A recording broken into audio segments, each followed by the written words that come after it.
Então abra sua Bíblia. Hebreus capítulo 10, versículos 24 e 25. Diz assim o texto: Cuidemos também de nos animar uns aos outros, no amor e na prática de boas obras. Não deixemos de nos congregar, como é costume de alguns. Pelo contrário, façamos admoestações, ainda mais agora que vocês veem que o dia se aproxima. Abaixe sua cabeça, por favor. Pai, te agradecemos por estarmos aqui juntos. Somos gratos ao Pai pela manhã, pela tarde e por esta noite. Te agradecemos, ó Pai, por ter dormido bem, ter acordado bem e somos gratos por estarmos juntos, reunidos como família espiritual, família que se chama igreja, que é o teu corpo. Então, nos ajude, ó Pai. Somos tuas ovelhas. Nós sabemos para onde ir, o que fazer, como nos comportar, se o Senhor não falar. Portanto, fale aos nossos corações e nos ajude, ó Pai. Nós oramos no nome do teu Filho Jesus. Amém. Se alguém te perguntasse qual é o nome da igreja que você frequenta, certamente você responderia sem dificuldade. Isto é, Igreja Batista Reformada Central, não é? Agora, se a pergunta fosse de outra forma, se a pergunta fosse: você sabe o nome das pessoas que servem ao seu lado? Qual seria a sua resposta? Talvez, se a pergunta fosse: qual é o nome da pessoa responsável pelo Ministério Infantil? Eu não sei. É a esposa do chefe. É a chefa. Tá, mas qual é o nome dela? Se alguém te perguntasse quem é a responsável pelo Ministério de Mulheres, é a esposa do pastor. Tá bom, mas qual é o nome dela? Poxa, é a mãe das 3 crianças, as 2 mocinhas grandinhas, que dão um trabalho na Trinity, tô brincando. Mas qual é o nome dela? Ela tem nome? Se alguém te perguntasse também quem é o responsável pelo grupo de homens, essa é fácil. É o paizão. É o paizão que abraça todo mundo, que fala, inclusive, o tempo todo: se o meu joelho estivesse bom, jogaria fácil em alguns clubes por aí. Mas qual é o nome dele? Agora, se alguém te perguntasse sobre quem é o responsável pela classe de novos membros, é o marido da Aninha. A Aninha que canta. Mas qual é o nome dele?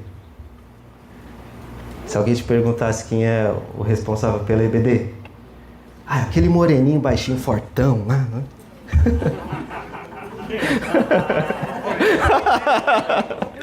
Por que vocês estão dando risada, cara?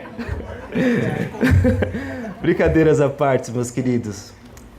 Agora, e se a pergunta fosse diferente, fosse coisas mais dolorosas, como é o nome da mulher ou da senhora que fraturou a mão para poder orar por ela? Será que você saberia o nome dessas pessoas? Obviamente não é de obrigação de ninguém aqui saber o nome de cada um, mas isso você acaba sabendo andando juntos, vivendo em comunhão. Ou seja, você conseguiria dizer quem está desanimado hoje, quem veio não querendo vir? Você seria capaz de falar quem faltou ao culto na 3ª semana consecutiva? O nome por nome. Isso nós sabemos vivendo em comunidade. Viver em comunidade é mais do que frequentar um local. É saber o nome das pessoas. É caminhar com elas. É se importar com elas. É saber quem está bem e quem está mal. É não apenas sentar ao lado, mas é também se envolver com o coração com estas pessoas. Assim como o nosso pastor falou aqui, quase agora, o Sandro Silva, não posso esquecer do Silva, senão eu levo puto, cara. Como ele disse, não se assuste se você receber uma mensagem, porque nós queremos cuidar de vocês, não é? Viver em comunidade é isso, pois o Evangelho não nos salva para vivermos isoladamente. Cristo nos chama para uma vida em comunidade. No entanto, não é qualquer comunidade, é uma família. E esta família se chama igreja. É nesta igreja, é nesta família que nós aprendemos a importância de pensarmos uns nos outros, libertando-nos da nossa autossuficiência e nos encorajando mutuamente com urgência.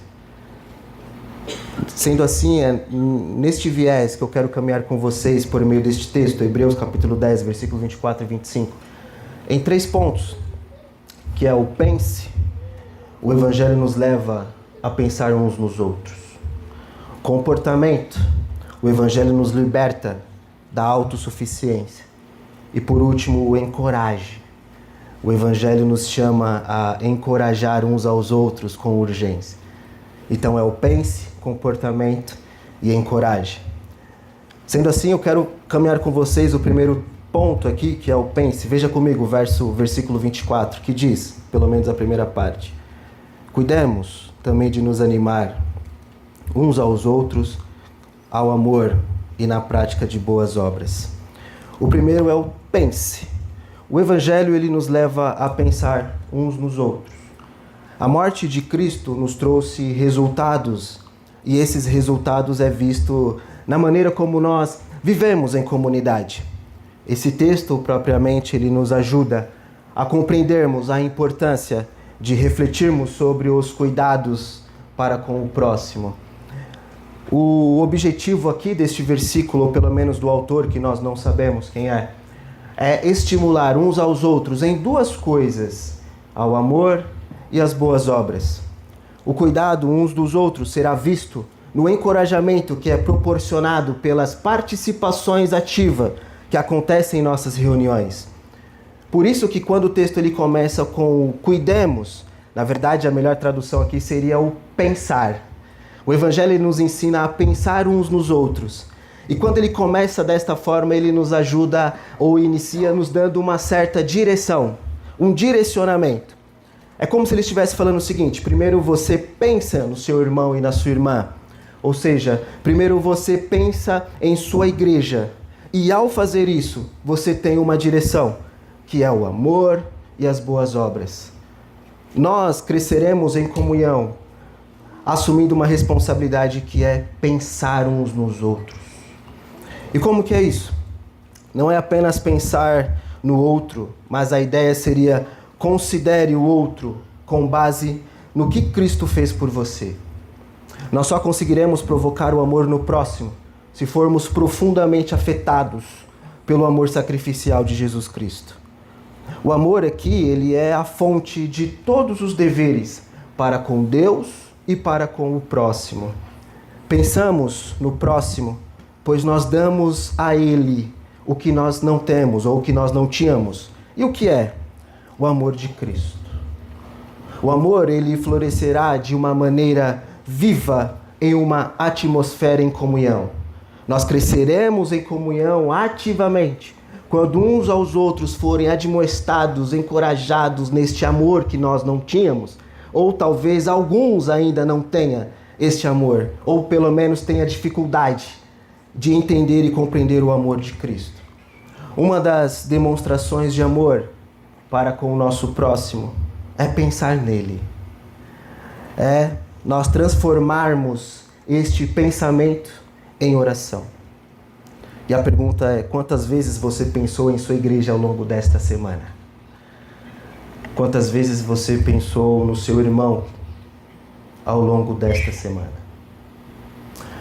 O termo, ele traz uma ideia de provocar, não é? Observe, cuidemos também de nos animar. A NVI aqui, ela usa a tradução de provocar, e este provocar aqui não é irritar a pessoa, não é uma irritação, mas provocar aqui traz uma ideia de incentivo. Devemos incentivar os nossos irmãos naquilo que ele não tem, naquilo que ele tem falta. Segurar nas mãos uns dos outros é incentivar, é provocar naquilo que ele não tem. Isso não é ser um intrometido na vida do outro, mas é compreender que algo está faltando na vida dele. Por isso, nós incentivamos naquilo que ele não tem, que é o amor. Mas nós precisamos tomar um cuidado para não compreender que este amor é um amor romântico, é um amor de romantismo. Na verdade, um dos melhores exemplos que nós podemos ter para compreender esta ideia de amor é o famoso texto de João, capítulo 21, versículos 15 a versículos 17. É visto a conversa entre Jesus e Pedro, no qual o nosso Senhor Jesus, ele restaura Pedro. Pedro, ele nega Jesus. Ou, na verdade, ele havia negado Jesus algumas vezes, 3 vezes, mas ao longo do seu caminhar com o Senhor Jesus, ele erra várias e várias e várias vezes. Nosso Senhor Jesus, então, ele pergunta a Pedro 3 vezes se ele o ama. Pedro, tu me amas? E existem certas brigas teológicas por causa da palavra, porque o João, o autor, para apresentar Jesus ou mostrar Jesus, ele usa o termo ágape.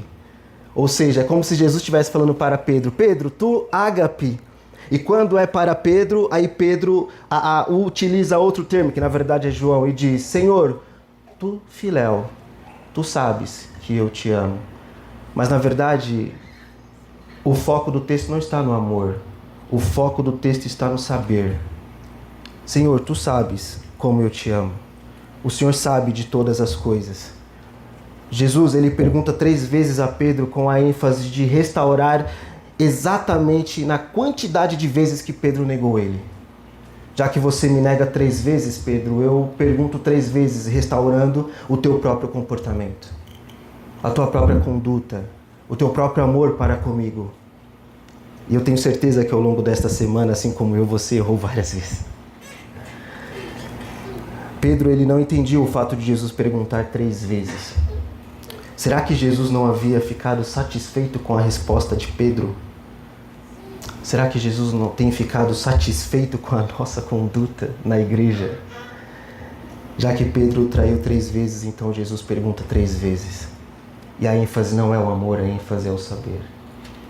Aqui nesse texto, é um amor sacrificial. É como se Jesus estivesse dizendo para Pedro, Pedro, você não sabe a forma como eu te amo. Você não sabe a forma como eu te amo, Pedro, pois é um amor sacrificial. Eu morro por você. Você não morre por mim, Pedro. Aqui no texto de Hebreus, a ideia está muito mais em um amor sacrificial. Sabe por que a nossa igreja irá até você várias e várias vezes, assim como Cristo perguntou 3 vezes a Pedro, querendo provocar esse amor em você, esse amor que tem falta em você ou em nós, é para que tanto eu e você lembre que nós somos falhos e egoístas, pois nós estamos precisando de ajuda e nós não pedimos. Mas tem pessoas que estão pensando em você e vão até você provocá-lo e falar, meu irmão, minha irmã, está tudo bem? Está tudo bem? Como anda o seu coração? Talvez você em algum momento da sua caminhada experimentou a decepção com alguém, ou até mesmo experimentou dores em outras igrejas. Mas viver em comunhão com a igreja é experimentar a restauração do amor, pois nós damos ao outro aquilo que nós mesmos recebemos do nosso Senhor Jesus Cristo. Se você tem falta de amor, então tem a igreja que o ajuda a compreender o amor de Cristo. E não é um amor de romantismo, é um amor sacrificial, pois você não é capaz de morrer por mim. Cristo já fez isso. Crescer em comunhão é entender o amor sacrificial de Cristo. É nos momentos no qual você está desanimado, triste, não querendo vir ao culto, não querendo sentar nesta cadeira, não querer conversar com seu irmão. É neste exato momento que os nossos irmãos vão até você provocá-lo e falar como está o teu coração. Que o próximo irá até você e provocará esse amor, que não tem, às vezes, aquele desânimo de não querer ir aos cultos. É como se a pessoa olhasse para você e falasse o seguinte: meu irmão, minha irmã, isso que você está fazendo não é certo. Isso que você está fazendo é horrível. O autor ele nos ensina a importância de provocar ou incentivar os nossos irmãos a viverem na excelência moral. E é exatamente isso que ele inicia, que ele continua. Veja, cuidemos também de nos animar uns aos outros no amor e na prática de boas obras. E essas boas obras aqui não traz uma ideia arminianismo de salvação. Aqui é uma excelência moral, é uma conduta, é um comportamento. Quando os nossos irmãos, eles nos incentivam a estar na igreja e viver em comunhão, nós estamos experimentando a graça de Deus através da própria igreja. Nós provocamos boas obras uns nos outros, porque nós olhamos no outro e falamos: isso que você está fazendo não é certo. Este comportamento que você está tendo não é correto. Então nós, ou alguns, eles nos provocam, eles nos incentivam em amor para nos dizer que em amor nós estamos cometendo erros. A nossa conduta é errada. O autor, então, aos Hebreus, ele nos alerta sobre isso. Naquele período, alguns irmãos não gostariam e não queriam de ir ao culto mesmo, de frequentar a igreja. Então o autor ele diz: vamos pensar uns nos outros. Pense uns nos outros, incentive uns aos outros em amor e também na excelência moral, na conduta moral, no comportamento moral. Só provocamos boas obras nos outros se reconhecermos que as boas obras não salvam. No entanto, elas evidenciam o que nós recebemos de Cristo, que é a graça, que é o perdão e a adoção do Pai por meio de Cristo. Mas o texto ele não termina aí apontando a ênfase apenas no pensar, mas agora ele nos alerta sobre o comportamento. Observe comigo o versículo 25, somente a parte A. Não deixemos de nos congregar como costume de alguns. O segundo ponto, então, é o comportamento em comunhão. Isto é, o Evangelho ele nos liberta da nossa autossuficiência. E uma tradução interessantíssima aqui seria o abandone. Não abandone, mas não devo abandonar o quê? A reunião, ou o culto, ou a comunhão da sua igreja. Não abandone esse momento de adoração, de comunhão, de risadas, de intimidade que a igreja nos proporciona. E alguns irmãos, eles estavam, de fato, deixando de viver a vida de igreja naquele período, pois eles queriam andar sozinhos. E por quê? Porque o andar sozinho era costume ou comportamento de alguns.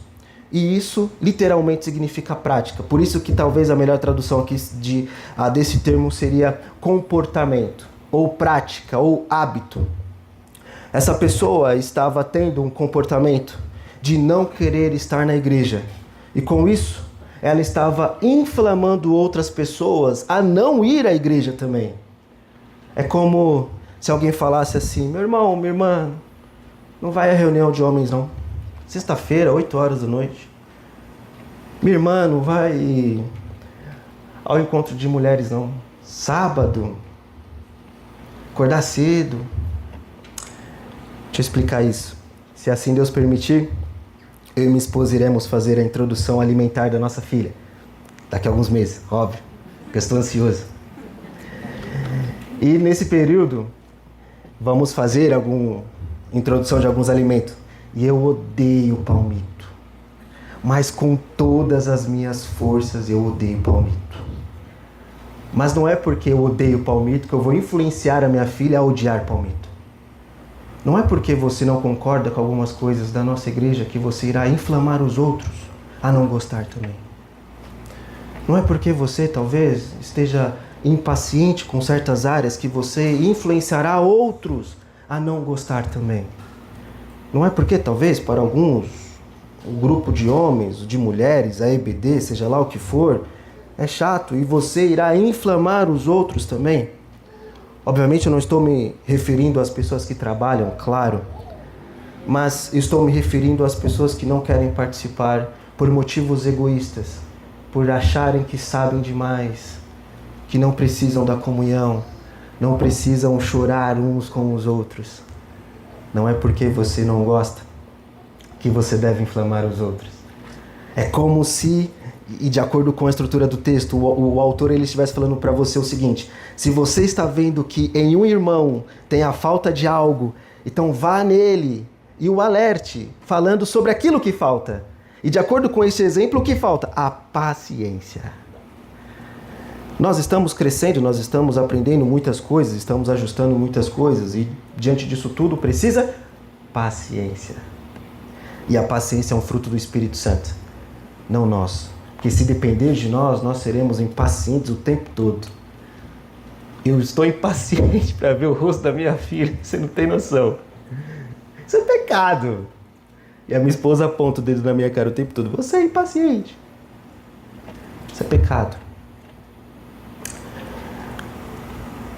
A beleza da igreja, meus irmãos, é nós observarmos que a beleza da comunhão é quando um aponta para nós e falamos: meu irmão, vamos. Quando você está chorando, você segura na mão dele e diz: vamos. É quando de repente você está odiando tudo e todos e você recebe uma mensagem do nada de alguém falando: eu orei por você hoje. Ou estou orando por você. Isso é a beleza da igreja, isso é a beleza da comunhão, isso é a beleza que Cristo está fazendo no nosso meio. Comunhão. As pessoas se achavam fortes pelo fato de andarem sozinhas nos tempos antigos, ou pelo menos no contexto aqui de Hebreus. Mas na verdade elas estavam demonstrando a sua fraqueza para todos. A fraqueza de eu não preciso de ninguém. E quando nós negamos a ajuda do outro, nós negamos a Cristo. Negar a igreja é negar a Cristo. Negar a ajuda do próximo é negar a ajuda que Cristo nos dá por meio do próximo ou através do próximo. Haverá certos momentos que você não vai querer ou ir mesmo aos cultos ou participar. Mas entenda que você precisa de ajuda, assim como eu, assim como todos nós. A questão, meu querido, é o coração por trás do comportamento. Pois o coração vai dizer que nós não precisamos uns dos outros. Nós somos fortes. E ao dizermos isso, já estamos mostrando o nosso abandono da igreja. O nosso abandono da comunhão, o nosso abandono do abraço uns dos outros. A pessoa abandona a comunhão porque ela acha forte, que ela não precisa das orações do próximo. Se nós não precisássemos da oração do próximo ou da ajuda do próximo, então aquilo que Cristo fez na cruz foi horrível. Não negar a ajuda do próximo é como se negássemos a obra que Cristo fez na cruz. A beleza da igreja, a beleza da comunhão é isso. Ela nos ajuda a entender que tem irmãos que estão pensando em você. Tem irmãos que estão indo até você e mostrando o nosso comportamento. Se sinta amado pela sua igreja, pelo ambiente da comunhão. E dizer, tem pessoas que estão pensando em mim, estão orando por mim, estão apontando o dedo para mim e dizendo, você está errado aqui. E isso não é um erro. Isso é graça. Isso é beleza. Isso é comunhão. Mas o terceiro ponto aqui, ainda no versículo 25, e aqui eu começo a caminhar para o final. O texto continua e diz, pelo contrário, façamos admoestações, ainda mais agora que vocês veem que o dia se aproxima. O terceiro e último ponto, então, é o encorajamento. Pois o Evangelho ele nos chama a encorajar uns aos outros com urgência. O autor ele estava percebendo que o zelo espiritual dos irmãos estava declinando. Por isso ele diz novamente, encoraje ou admoeste uns aos outros. Experimentar o encorajamento dos nossos irmãos significa experimentar o amor dele por nós, ou o amor dele por mim. E, consequentemente, o amor de Cristo através dele por nós. Essa é a beleza da comunhão. A vida cristã, ela possui uma natureza corporativa. Quanto mais nós andarmos com os nossos irmãos em comunhão, por meio dos relacionamentos mútuos, muito mais nós cresceremos em unidade. cresceremos em comunhão. Nós fomos salvos individualmente de nossos pecados. No entanto, nós não somos salvos para uma vida isolada, assim como eu disse anteriormente. Fomos salvos para vivermos em comunidade edificante, de crentes que edificam e estimulam uns aos outros em amor e boas obras. Porém, a única maneira de viver o presente com fidelidade é se nós temos uma esperança firme no futuro. Por isso que o autor enfatiza essa questão de que o dia se aproxima. Mas é interessante observar a estrutura desse versículo, ou pelo menos desses versículos, que nós compreendemos aqui a beleza linguística do autor aos Hebreus. Ele é formidável. Observe como diz o texto. Pelo contrário, façamos admoestações, ainda mais agora que vocês veem que o dia se aproxima. Ou algumas traduções dizem que aproxima-se o dia. E por que está a beleza disso tudo? É como se o autor estivesse falando o seguinte: ainda mais quando vocês veem. Veem o quê? Aqui nós temos o objeto direto da oração. Os meus alunos sabem o que é isso. Aí depois ele continua. Ainda mais quando vocês veem. Que vem o quê? Que se aproxima. Mas se aproxima o quê? Se aproxima o dia. O dia do nosso Senhor está chegando. O autor ele está fazendo com que os seus leitores pensem. E ao pensar uns nos outros, admoestem. E ao fazer tudo isso, irá estimular com que a igreja, vivendo em comunhão, pense muito mais no dia de Cristo que está chegando. Sendo assim, é como se ele estivesse falando: vocês precisam ver isso que está chegando. E o ver aqui não traz uma ideia com os olhos, mas é vigiar cuidadosamente.